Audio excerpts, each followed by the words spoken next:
The welterweight division is the best, most exciting division of 2025, boys. I truly believe that welterweight will be the best division this year. We've got so many rising contenders, so many young fighters, exciting fighters as well. Out with the old, in with the new. This division is refreshing. It's fresh. It's becoming one of my favorite divisions. It's becoming one of the best divisions in the UFC. And I think by the end of the year, it will be the most competitive, the most exciting division this year. We're going to get into it, man. We're going to talk about the rising contenders in this division and the younger fighters in welterweight that I think are the future of welterweight and are the reason that this division will be the best division this year and going forward, man. I've always thought that lightweight has been the best division. It's been my favorite division at least. And I think that welterweight there's a bit of a coming of age and a bit of a changing of tides in welterweight, out with the Kamaru Usman era, out with the Usman, Leon Edwards era, the Bilal Muhammad. Bilal just lost his belt to Jack Della Maddalena. I mean, we're going to get into all of that, but I think that's just a huge, just change in the tides. A lot of people believe that Bilal was going to be champ for a while, but now we got JDM and we got all these rising contenders. Michael Morales this past weekend just took out Burns in one round, Gilbert Burns in one round. Like, lots of new things happening in welterweight, and it's exciting. It's fresh. A lot of people are sad, to see the old era go away, man. The old era kind of switch and have a changing of tides. But we're going to get into it, boys. Before we go ahead and get into it, hit the like button, hit the subscribe button, and we're going to start it off with the champ, Jack Della Maddalena. So, of course, if you don't know, if you've been sleeping under a rock, man, if you've been, I don't know where you've been, if you've been on a different planet, Jack Della Maddalena is the new welterweight champion of the world. 2 weeks ago, he got claimed as the new welterweight champion of the world, beating Bilal Muhammad by unanimous decision in Montreal. I was there live. It was an absolute beatdown by Jack Della Maddalena, a masterclass by JDM, and it completely changes the outlook on welterweight, because welterweight was kind of a division that was kind of held up by these older guys like Kamaru Usman, Leon Edwards, Bilal Muhammad, all these guys at the top, Gilbert Burns as well, right? Like, this division was kind of at a hold for a long time. Kamaru reigned it over for a long time. And now we've got Jack Della Maddalena, 28 or 29 years old, and new champion, man.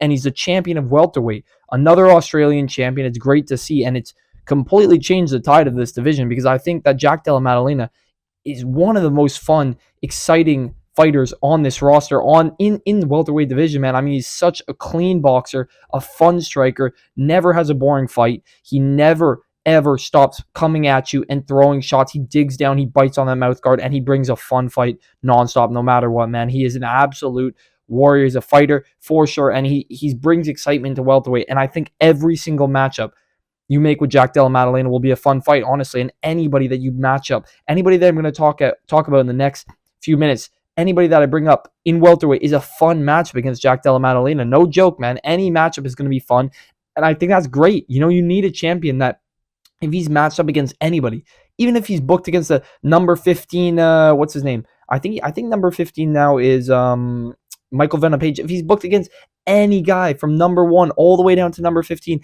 MVP, man, it'll be a fun fight. Genuinely, I do believe that. So having JDM as champ is a great way to just have the welterweight division placed at. You got JDM as champ, and then going down the rankings, I mean, you've just got fun, exciting fighters, new prospects, new guys coming up the ranks, man, and young guys that are exciting and have yet to fight each other. We got a lot of fresh matchups that we can make. It's not a refueling of matchups, kind of like lightweight, kind of like bantamweight right now, which were the most exciting, the most fun divisions. But now we have welterweight, where there's so many matchups that we can make that are going to be just fun, exciting main events or co-main events, whatever the case may be, that we've got an endless amount, I feel like. And I feel like that's what we need for the UFC right now. That's what we need for MMA right now, and it's a great way to go, man. So we're going to move on, though, to the next guy that I'm going to talk about. Of course, we got JDM champ. Great way to start off the welterweight division. Just anybody booked up against JDM is a fun fight. But then we gotta give credit to Sean Brady, man. Sean Brady, another guy that a lot of people kind of counted out. He lost to Bilal. His only loss is to former champ Bilal Muhammad by TKO, man. It's a rough one, but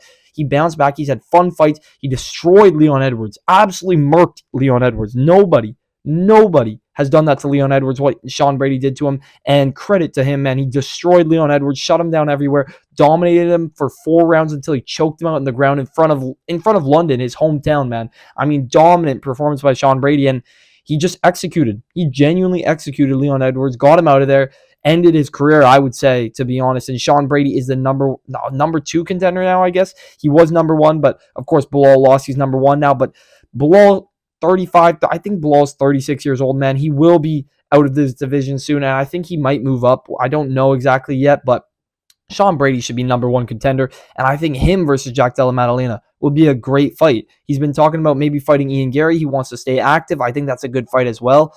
Anybody that Sean Brady fights, I think will be a fun fight. He's a great, dominant grappler, man. Really good grappler. Striking's come a long way. I think Sean Brady's one of the more well-rounded welterweights, and he's very big for the division. Not super tall, but very built, and I think he's going to be a fun fighter, man. Any matchup with Sean Brady as well. That's the thing. These guys I'm talking about here, any guy you match him up against in welterweight, I think is a fun fight. And it's nice to see that welterweight now, there's so many matchups that you can make that are intriguing. It's intriguing, it's exciting, it's fresh, it feels new, rather than lightweight where we had kind of like a cycle of Justin Gaethje versus Poirier versus Max Holloway, Oliveira versus Poirier, Oliveira versus Gaethje, like that kind of cycle. Oh, of course, Gaethje versus Chandler, Poirier versus Chandler, Oliveira versus Chandler, and Oliveira versus Chandler again, right? Like this kind of like cycling. Like, of course, that's one of the most fun divisions, but now we've got fresh, exciting fights at welterweight. Not to mention that Islam Makhachev is moving up to welterweight, so even more exciting, right? So a lot of stuff going on. We're going to move on to the next guy, though. I think Sean Brady's one of those dudes that will be at the top for a while, and I think he'll get a title shot within the next year, man. We move on, though. Shavkat Rakhmonov, man. Of course, Shavkat, you got to talk about him. Undefeated in the UFC, undefeated in mixed martial arts, just beat Ian Gary by unanimous decision, and it was a close fight. It was a very, very close fight. You got to give credit to Ian Gary. It's his only loss.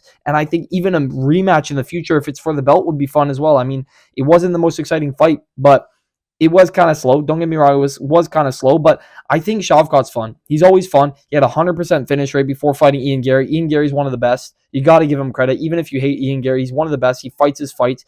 And Shavkat Rakhmonov won that fight. He is going in and out of injuries, which is a bit of an issue. And I think his next fight is kind of clear. I do think Shavkat should still fight Belal, because Shavkat was matched up to fight Belal at UFC 315. He got injured, right? JDM replaced him. And of course, Belal lost the belt, but I think Shavkat versus Belal still makes sense in this division. And I think it's still a good fight to make because Shavkat's super fun. I think he can get Belal out of there, honestly. And I think Shavkat will be fighting for the belt eventually. It's just a matter of when he'll come back from his injuries. I think he's one of the most fun fighters for sure. I mean, people were talking like Shavkat was a boogeyman. He was just a killer. And we may have a future where we see Shavkat Rakhmonov versus Islam Makhachev. Could you imagine for the belt? That would be an insane fight, an absolutely insane fight. I mean, there's just so many fun matchups, but we'll move on to the next guy after Shavkat. I mean, Shavkat will be there in the top for a long time, I think. We will move on, though, to the next guy, Ian Gary, the guy who fought Shavkat, who took Shavkat on short notice. Respect to Ian Gary. Took Carlos Prates on short notice. This guy has been active. He's been taking fights on short notice. He did want to fight for the belt, which I don't think he deserves just yet, but I think him versus Sean Brady is a great fight for number one contender. I think it's a great fight. Ian Gary, very well-rounded. He might have a bit of pillow hands. Don't get me wrong. And he's admitted it as well. Man. It's not like he's denying the fact that he doesn't have the best knockout power. He does have some knockouts, but he is a tit-for-tat kind of fighter. But he's always fun. He is fun, good at press conferences, good at talking shit, and he brings an entertaining fight. He does. He's very crisp, very clean on the feet. He mixes it up on the ground as well. Like, Ian Gary is very well-rounded. And I think it's difficult for a lot of guys to beat him, especially the lower-ranked guys. So I'd like to see Ian Gary fight the top guys, the top contenders. So him versus Sean Brady is a great matchup to make. And it'd be tough to pick. I don't know who I would pick, honestly. But Ian Gary's definitely one of those dudes at the top. His nickname is good, man. The future. He is the future. I think he will be in the future at the top of this division for a long time as well.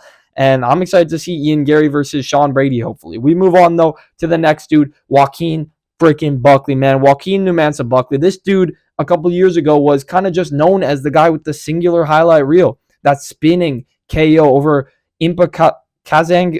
I can't say his last name, boys. Oh, that spinning wheel kick over Impa was nasty, disgusting, and just put him on the map.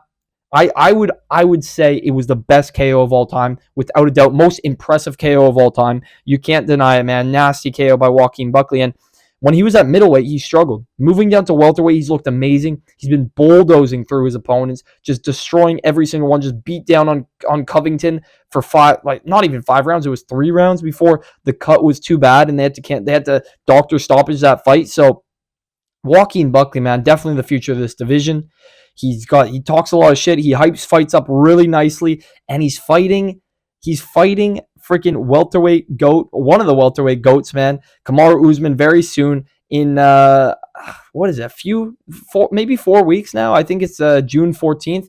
So that's a great fight, and I think he's gonna beat Kamaru Usman. I think he will. He's got a great online presence. He talks a lot of shit, and he backs it up as well. He's got really fun fight style. He marches forward. He throws big bombs. He can wrestle really well. I think he's going to match up really nicely against the top of this division, and I think he will get there at some point. And if he beats Kamaru Usman, he'll be in the mix for sure. So I like Joaquin Buckley. I think he's really fun, and he's really exciting, man. But this is it. Like, there's so many dudes at welterweight where you can match any of them up against each other, and I'm intrigued. I'm excited. I mean, you guys let me know what you think. Drop it down in the comments. Are you guys excited for any matchup at welterweight? Is there one that you particularly like over another? But for me, any single one of these matchmakings against any of these guys that I just mentioned is great, man. They're all amazing fights. They are all amazing fights that I'm intrigued to watch, man. But we move on to Michael Morales. Michael Morales, man, just showed out this past weekend against Gilbert Burns. Gilbert Burns is tough. I know he's old and he's on a losing streak, but he was losing to the top of the division. Champion now, Jack Della Maddalena, he lost to. He lost to Bilal Muhammad, former champ. And then he lost to, who was the other guy he lost to? Shoot. Who's the other guy that Burns lost to, man? He lost to JDM. Oh, Sean Brady, number one contender. Sean Brady. Come on, man. Those are the three top guys, and he just got knocked out by Michael Morales in round one. None of the guys I just mentioned knocked out Gilbert Burns in one round. Michael Morales walked him down, was not afraid of anything, threw massive shots, and he's huge for the division. Really, really big. I mean, 12 hours after that fight, he weighed in at 197 pounds. This guy should not be at welterweight. He should be at middleweight, but somehow makes weight. When he makes weight and he's in that fight, man, when he's in fight and he's in a fight camp, he's massive. He is massive. And he's scary. This guy is very big, very talented, really nice striking. His grappling is coming along. It's not the best, but his striking is super nice, man. I think, imagine a fight. He's been calling out Ian Gary. Michael Morales versus Ian Gary. I would love to see that fight. Michael Morales versus Carlos Prates. That would be a great matchup as well. Morales versus Sean Brady. Like, any of these fights, man, are great. They're great matchups. And Michael Morales was kind of counted out. This guy's undefeated, 18-0. He's got almost the exact same record as Shavkat Rakhmonov. This guy's being counted out, and he's just knocked out Gilbert Burns in one round. So I think you gotta put some respect on Michael Morales. This guy deserves a top 5 opponent, and I think he's gonna get one very soon. So Michael Morales is another rising contender that just rising up the ranks really fast, man. And he showed that he can go the distance, get a confident, clear win, and he can also knock you out within a round. So I like to see it, man. I'm excited to see Michael Morales at the top. We move on to the final dude. That's the future. He's still the future of welterweight. Carlos Prates, man. Carlos Prates, he is 32, 33 years old. But this guy is still fun. He's a killer. He's killed or be killed, man. And he's nasty. His striking super clean. Muay Thai, super nice. I mean, he fought Ian Machado Gary, man, and almost knocked him out in the 4th and 5th round. His cardio carried him out. I don't know how his cardio lasted, but Carlos Prates is dangerous. He lost to one of the best guys, Ian Gary, and it was a close fight, a very, very close fight. Carlos, just a couple more ground and pound shots. He could be up there in the rankings after beating Ian Gary, but he did lose that fight. But I think his future is still there, and I think he's still got a solid chance to rise up the ranks. He just only got in the rankings, a few months ago after beating Neil Magny, smoking Neil Magny, right? I mean, you got to smoke Neil Magny get into the rankings, but he did it. So I like it. I like Carlos Prates. The Fighting Nerds hype is still going to be there. It's always going to be there, I feel like, and they've made a name for themselves. He's still going to be one of those dudes on the main cards of pay-per-views nonstop. I don't see that changing. I don't see that changing. I think he'll still be on pay-per-views. I think the next matchup he should fight Jeff Neal, and I think he'll win that fight. Honestly, I do see Carlos Prates cracking the top 10, cracking maybe the top 5 eventually. Maybe not getting a chance to the belt, but I think he's definitely the top of the welterweight division. I think he is, and his wrestling's come a long way. His takedown defense has come a long way, and I think Carlos Prates will be there eventually, man. So the welterweight division it's exciting. It is mad exciting, boys. I mean, if you guys aren't excited, you're missing out. You're missing out. I think we got massive matchups in the next couple months. We got Kamaru Usman versus Joaquin Buckley. We're gonna have JDM versus Islam probably at the end of the summer, maybe early, maybe October. I'm thinking October, maybe. I don't know when Islam's ready to come back, but with Islam in the mix at welterweight as well, it's just amazing. It's a line of killers. Protez, Morales, Buckley, Gary, Shavkat Rakhmonov,